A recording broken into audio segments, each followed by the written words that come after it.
uhai wao. Bora tuwape salama, chakula kinatafuta lakini sio uhai. Basi wale wenye ukoma walipofika pale, waliingia katika hema moja, wakaingia kwenye hema ya kwanza, wakala na kunywa, wakachukua na fedha zilizokuwepo na mavazi pamoja na mavazi, wakaenda kuficha. Wakaingia katika hema, wakarudi mara ya pili kwenye kambi ya pili, vile wakachukua vitu, ndipo wakaambiana. Lakini walipokuwa wanachukua vile vitu wakaambizana kwa wao wakoma, mambo haya tu yafayo si mema. Wakasema kwa kweli haya mambo tunayofanya sio mema. Leo ni siku ya habari njema. Leo Jumapili ya leo ni siku ya habari njema. Mwambie nako leo ni siku ya habari njema. Mwambie tena leo ni siku ya habari njema. Mungu wema ndiye tu hata aliye kama huzuni kana kwamba na masaibu fulani nasikia kama huzuni fulani, mwambie tu ndugu yangu changamka. Leo ni siku ya habari njema. Na sisi tunanyamaza. Tukingoja hapa tutakapopambazuka. Alafu tunangoja mpaka kukuche. Madhara yatatupata. Na wakati hatuna silaha, hatuna bunduki na wale jamaa kirudi hapa. Basi twende tuwaambie watu afadhali twende kule mjini ambako kuna njaa na wao tuwaambie jamani, njoo na silaha zenu mpate chakula. Basi wakaenda wakaondoka, taarifa wakapeleka. Wakaitwa mabawabu wa mji. Wakaenda kuambia mabawalinzi. Wakawaambia. Ndio. Tulifika kituo cha Washamu na tazama hapana mtu. Asante Baba Mungu akubariki sana. Baba, nibariki neno lako hili katika jina la Yesu Kristo. Amen. Bwana Yesu nasifiwe sana wapendwa wangu. Ukisoma kwa wakati wako kuanzia mstari wa kwanza mpaka 11 utaelewa stori kamili ya watu hawa wanne ambao kimsingi walikuwa ni wenye ukoma. Na andiko letu haya ndo maandiko yetu yamejenga mstari wa mwaka huu 2026 mistari 11.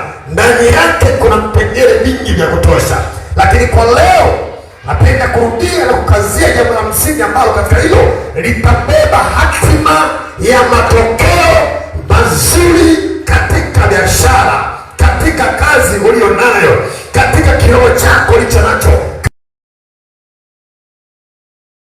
mipango yako yote ambayo ipo ndani ya mwaka. Natamani nikujengee msingi ambao tunapoendelea na huu mwaka huu tunatamani ya kwamba tukaone matokeo. Na waliokuwepo siku ya Jumatano nilizungumza ya kwamba mwaka huu tunaugawa kwenye maeneo 14. Maeneo la kwanza mwezi wa 3 tutakuwa na tathmini ya mambo ambayo hapo tulipofikia. Nini tunakifanya ndani ya kanisa la Bwana? Nini umekifanya ndani ya maisha yako? Bwana Yesu asifiwe sana.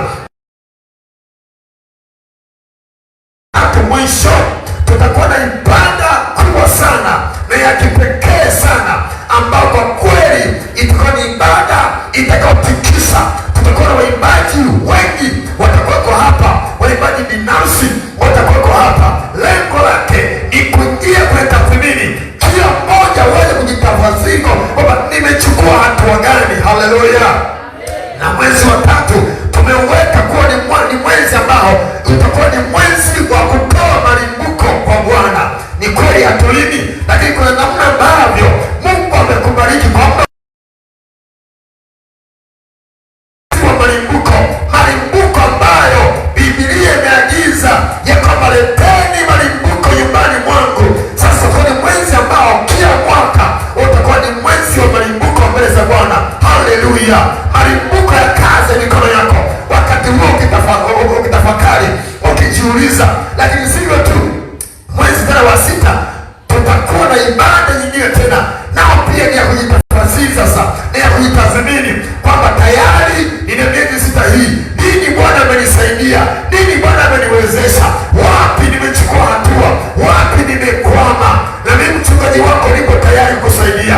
Hata kama kuna mahali hauwezi sawasawa, ifuate kipeke yako, kibinafsi, tutasaidizana, tutaeleweshana. Lakini jambo la msingi, kila mmoja mwaka huu uweze kuchukua nini? Hatua. Sema amina. Mmenielewa tu? Bwana Yesu asifiwe. Lazima tuchukue hatua. Nilimwambia siku ya Jumatano. Amina. Nikama usinielewe vibaya. Nilengo langu ni njema.